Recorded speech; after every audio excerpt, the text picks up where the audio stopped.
Bonjour à toutes et à tous. Dans ce chapitre, nous allons faire une révision générale du cours de chimie en solution. Ce domaine est fondamental, car il concerne l'étude des espèces chimiques en milieu aqueux, notamment leur concentration, leurs interactions, ainsi que les principales réactions chimiques. Comme les réactions acido-basiques, les réactions d'oxydoréduction, les réactions de précipitation et les réactions de complexation.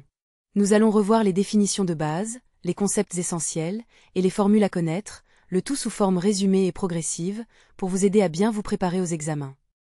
Passons maintenant au chapitre 1, qui regroupe les notions fondamentales pour comprendre la chimie en solution. Une solution est un mélange homogène constitué d'un solvant et d'un ou plusieurs solutés dissous. La concentration molaire C est définie par la relation C égale N divisé par V. La masse volumique, notée ρ, est égale à M divisé par V. La densité est égale à ρ de la solution divisé par ρ de l'eau. Elle est sans unité. Le pourcentage massique s'obtient par la formule masse du soluté divisé par masse de la solution, le tout multiplié par 100. Enfin, la relation entre la concentration massique Cm et la concentration molaire C est Cm égale C multiplié par M, où M est la masse molaire. Ces relations sont essentielles pour exprimer la composition d'une solution en laboratoire ou en calcul de chimie analytique.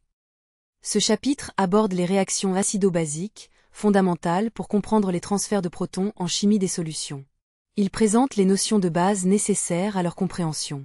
Selon Arrhenius, un acide libère des ions H+, et une base libère des ions OH-. Pour Brønsted, l'acide est un donneur de protons et la base un accepteur.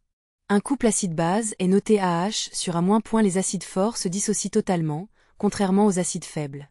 La force d'un acide est mesurée par K. On utilise souvent pK égale -log de K. Le coefficient de dissociation alpha est égal à la concentration de A- divisée par celle de AH. Pour le calcul du pH, acide fort, pH égale -log de H+, acide faible, pH égale 1/2 de pK -log de C, base forte, pOH égale -log de OH-, puis pH égale 14- pOH, solution tampon, pH égale pK plus log de A- sur AH. Lors d'un titrage, on trace la courbe pH en fonction du volume ajouté. À l'équivalence, les quantités sont stéchiométriques.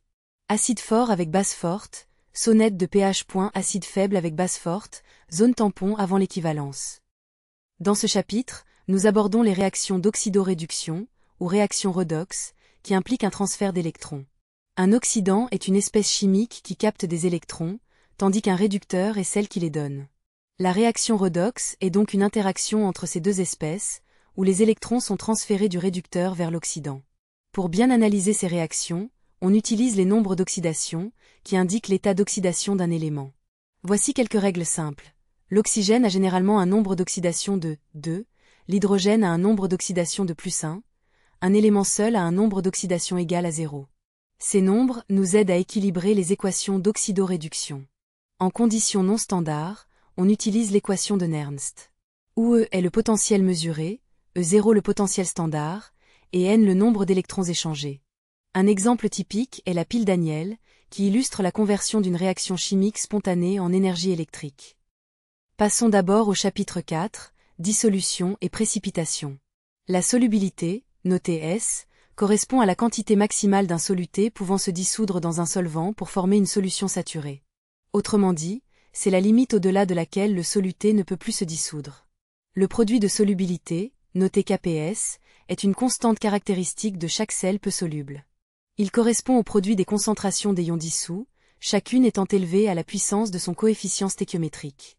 Par exemple, pour un sel de formule AX qui se dissout en X ions A et ion B, on a la relation suivante. Kps est égal à la concentration de A élevée à la puissance X, multiplié par la concentration de B élevée à la puissance I. Le produit ionique, noté Q, représente le produit instantané des concentrations des ions présents dans la solution à un moment donné. Si Q est supérieur à Kps, la solution est sursaturée. Un précipité se forme pour rétablir l'équilibre. Si Q est inférieur à Kps, la solution est insaturée. Le précipité peut encore se dissoudre jusqu'à ce que l'équilibre soit atteint. Terminons avec le phénomène de complexation, qui est essentiel en chimie des solutions. Petit losange orange définition et géométrie. Un complexe est formé par un ion central, souvent un ion métallique, entouré de molécules ou d'ions appelés ligands. Le nombre de ligands liés à cet ion central s'appelle le nombre de coordination. La géométrie du complexe peut varier. Elle peut être linéaire, tétraédrique, octaédrique, etc., selon la nature du métal et des ligands. Petit losange orange nomenclature et stabilité. Pour nommer un complexe, on cite d'abord le nom des ligands, puis celui de l'ion central. Est la constante de formation bêta quantifie la stabilité du complexe. Elle est définie par bêta égale complexe, Mn plus ElN. Mn plus est la concentration de l'ion métallique libre et L, celle du ligand. Plus bêta est élevé, plus le complexe est stable. Compétition ligand-cation. Dans une solution où plusieurs ligands et plusieurs cations sont présents, il y a compétition. Entre différents ligands pour un même cation, cela détermine la sélectivité du ligand. Entre différents cations pour un même ligand, cela détermine l'affinité du cation. Le complexe le plus stable sera celui qui prédominera en solution. Voilà, on arrive à la fin de ce chapitre. Merci beaucoup pour votre attention. N'hésitez pas si vous avez des questions.